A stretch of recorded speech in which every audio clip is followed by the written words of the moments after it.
दोस्तों नमस्कार। शांति पर्व इस यूट्यूब चैनल में आप सभी का स्वागत है।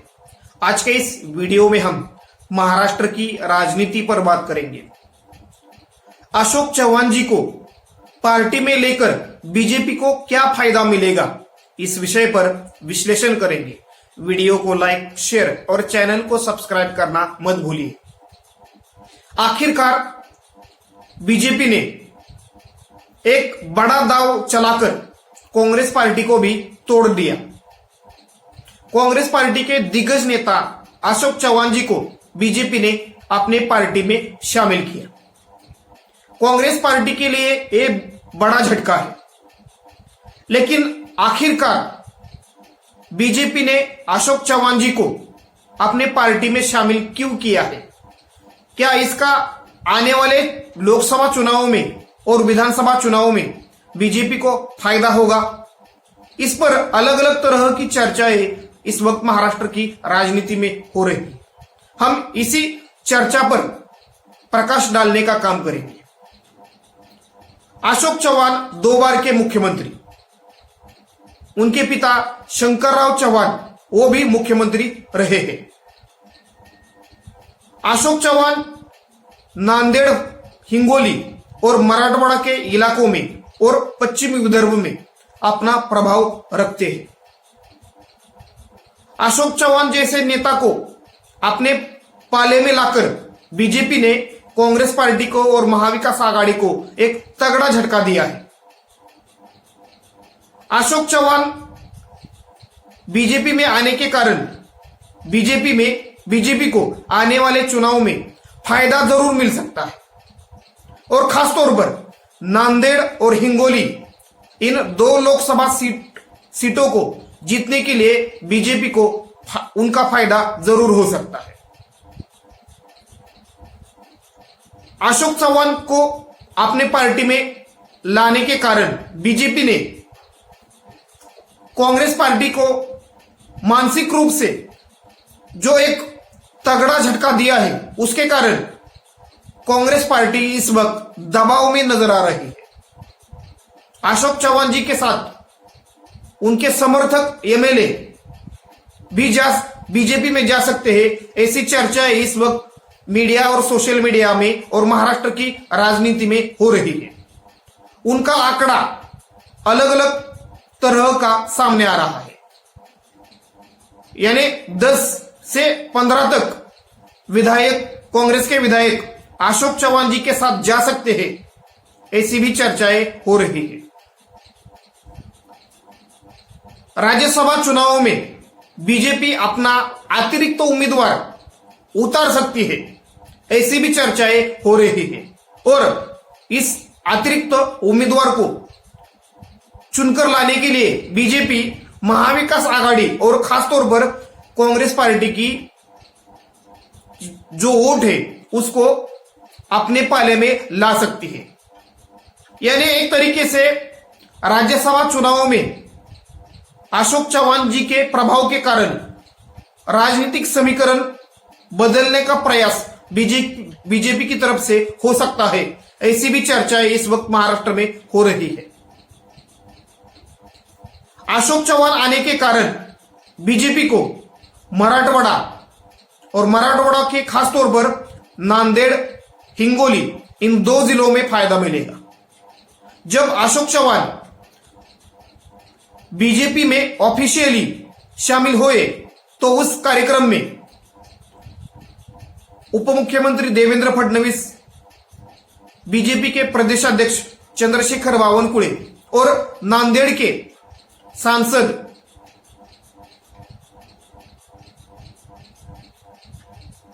चिखलीकर वो भी शामिल थे। यानी एक तरीके से नांदेड़ के जो बीजेपी के सांसद हैं, उनको भी बीजेपी के नेतृत्व ने विश्वास में लिया है। इसके कारण नांदेड़ में बीजेपी मजबूत हुई है। नांदेड़ में अशोक चव्हाण जी का वर्चस्व है क्या, तो उसका उत्तर हम हाँ में दे सकते हैं। लेकिन जो वर्चस्व उनके पिता शंकरराव चौहान जी का था और किसी भी उम्मीदवार को वो चुनाव में खड़े करते तो वो चुन कर आता, लेकिन वैसी परिस्थितियां अशोक चौहान जी के साथ नहीं है। 2019 के लोकसभा चुनावों में अशोक चौहान जी को बीजेपी के वर्तमान सांसद चिखलीकर जी ने हराया है। इसके कारण नांदेड़ में अशोक चौहान जी का वर्चस्व जरूर है, लेकिन इस वर्चस्व में कमी आई है। अगर बीजेपी को नांदेड़ में अपना वर्चस्व बढ़ाना है तो आने वाले चुनाव में प्रयास तो करना पड़ेगा, लेकिन अशोक चौहान जी के कारण हिंगोली हो या नांदेड़, इन जिलों में बीजेपी को फायदा जरूर मिल सकता है। 2014 के लोकसभा चुनाव में महाराष्ट्र में कांग्रेस पार्टी के 2 सांसद जीत कर आए, एक हिंगोली से राजीव सातव और नांदेड़ से अशोक चौहान। राजीव सातव चुनकर आए, उनके चुनकर आने में अशोक चौहान जी का महत्वपूर्ण योगदान रहा है। यानी एक तरीके से मोदी जी की लोकप्रियता हो, उसमें भी अशोक चौहान जी ने अपना गढ़ बचा कर रखा था। लेकिन 2019 के लोकसभा चुनाव में वंचित बहुजन आघाड़ी के उम्मीदवार ने लगभग 1.5 लाख से ज्यादा मत लेने के कारण अशोक चौहान जी को 40,000 से हारना पड़ा, यानी 40,000 वोटों से हारना पड़ा। यानी एक तरीके से अशोक चौहान जी का राजनीतिक वर्चस्व हमें नांदेड़ हिंगोली में खासतौर पर दिखाई देता है। अशोक चौहान उनके बारे में एक चर्चा पिछले 1.5 साल से महाराष्ट्र की राजनीति में हो रही थी कि अशोक चौहान कभी भी बीजेपी में शामिल हो सकते हैं। अशोक चौहान बीजेपी में शामिल होने के कारण अलग अलग बताए जा रहे हैं। ईडी सीबीआई का दबाव ये मुख्य कारण बताया जा रहा है, मगर जिस तरीके से बीजेपी ने उनको पार्टी में शामिल किया है और राज्यसभा का टिकट दिया है, उसे देखें तो अशोक चौहान जी के साथ कांग्रेस पार्टी के अन्य कितने विधायक उनके साथ आ सकते हैं, इस पर भी अलग अलग तरह की चर्चाएं हो रही है। अगर अशोक चौहान राज्यसभा में जाकर अपनी आने वाली राजनीति करना चाहते हैं तो, और उन्हें राज्य की राजनीति के बजाय केंद्र की राजनीति में अगर इंटरेस्ट है, तो उनके जो समर्थक विधायक जो इस वक्त कांग्रेस पार्टी में है, वो अपनी खुद की सीट खतरे में डालकर अशोक चौहान जी के साथ जाएंगे या नहीं जाएंगे, इस पर भी अलग अलग तरह की चर्चाएं हो रही है। यानी एक तरीके से अशोक चौहान जी के साथ कांग्रेस पार्टी के 10-12 एमएलए वर्तमान विधायक जा सकते हैं और कांग्रेस पार्टी के कुछ पूर्व विधायक भी जा सकते हैं। ऐसी जो चर्चाएं हो रही है, उन चर्चाओं को देखें तो हमें इस वक्त ऐसा लगता है कि अशोक चौहान जी के साथ कांग्रेस पार्टी की तरफ से, कांग्रेस पार्टी में से जो विधायक और पूर्व विधायक जाएंगे, वो अपना अगला राजनीतिक भविष्य अच्छी तरह से देखकर ही जाएंगे। क्योंकि अगर वो अशोक चौहान जी के साथ बीजेपी में शामिल हुए तो आने वाले विधानसभा चुनाव में क्या उनको टिकट मिलने की उम्मीद रहेगी, इस पर भी सवाल खड़े किए जा रहे हैं। यानी एक तरीके से अशोक चौहान के रूप में बीजेपी को एक कद्दावर नेता मराठवाड़ा में मिला है और खासतौर पर हिंगोली और नांदेड़ के लोकसभा सीट पर बीजेपी का वर्चस्व बढ़ा है। सी वोटर के सर्वे में महाराष्ट्र में बीजेपी की नेतृत्व वाली महायुति से ज्यादा महाविकास आघाड़ी को सीटें मिलती हुई नजर आ रही है। इसी के कारण बीजेपी की चिंता बढ़ी है और महाराष्ट्र में लोकसभा की 48 सीटें हैं। बीजेपी हर सीट पर अपना राजनीतिक समीकरण अच्छी तरह से बिठाने के लिए प्रयास कर रही है और इसी के लिए बीजेपी अपने दावपेच चला रही है और उसी दावपेच का एक पार्ट अशोक चौहान है।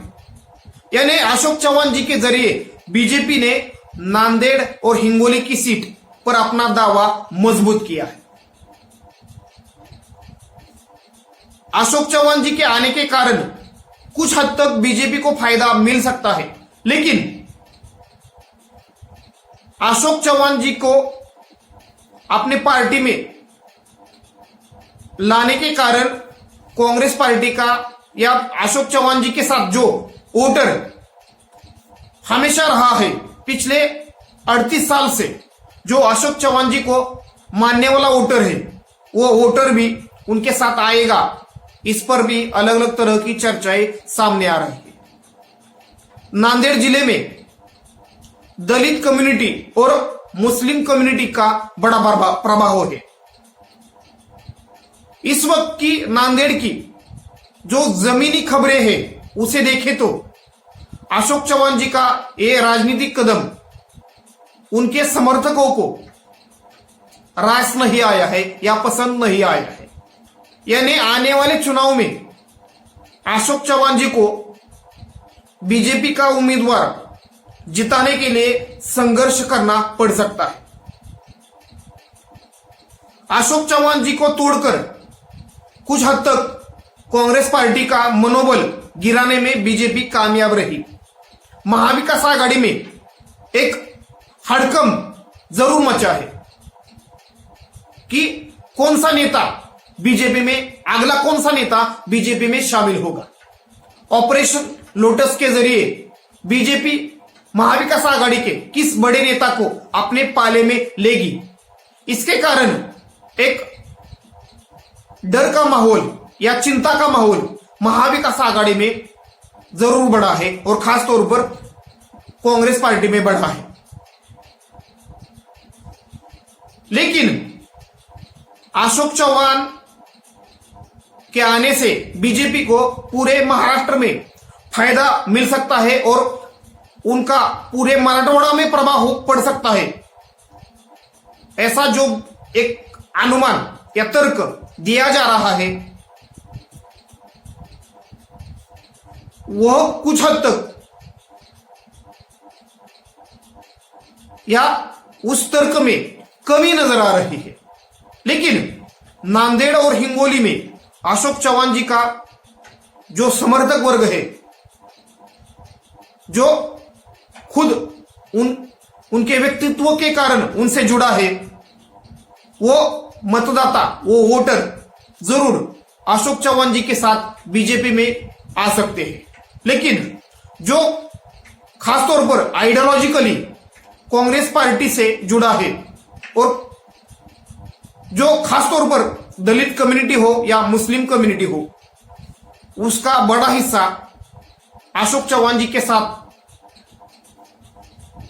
आने में बड़ी दिक्कत नजर आ रही। यानी एक तरीके से अशोक चौहान आने से नांदेड़ हिंगोली में बीजेपी को कुछ हद तक फायदा मिल सकता है, लेकिन पूरे महाराष्ट्र में एक मैसेज तो गया है, लेकिन इसके उल्टे परिणाम भी हमें चुनाव में देखने को मिल सकते हैं। इस वक्त बीजेपी सीट बाय सीट की रणनीति तैयार कर रही है, क्योंकि बीजेपी को इस बार महाविकास आघाड़ी की एक तगड़ी चुनौती आने वाले चुनाव में मिल सकती है और जो सत्ता पाने के लिए बीजेपी ने राजनीतिक प्रयोग किए हैं उसका बड़ा झटका बीजेपी को आने वाले चुनाव में भी लग सकता है। क्योंकि जिस तरह शिवसेना और एनसीपी पार्टी को तोड़ा और बाद में आखिरी दाव में बीजेपी ने जिस तरह अशोक चौहान जी को अपने पार्टी में लिया है, उसकी जो प्रतिक्रियाएं पूरी महाराष्ट्र से निकल कर आ रही है, अगर उन प्रतिक्रियाओं को हम बारीकी से देखें तो बीजेपी के खिलाफ बीजेपी जनता में एक गुस्सा नजर आ रहा है और आने वाले चुनाव में इसका एक सामना बीजेपी को करना पड़ सकता है। यानी इस वक्त बीजेपी लोकसभा चुनावों को लेकर बड़ी चिंता में है और हर सीट का गणित ठीक तरीके से बिठाने के लिए अपना प्रयास कर रही है और अपने दावपेच चला रही है और उसी के तहत ऑपरेशन लोटस चलाया जा रहा है और विपक्ष के बड़े कद्दावर नेताओं को तोड़ा जा रहा है।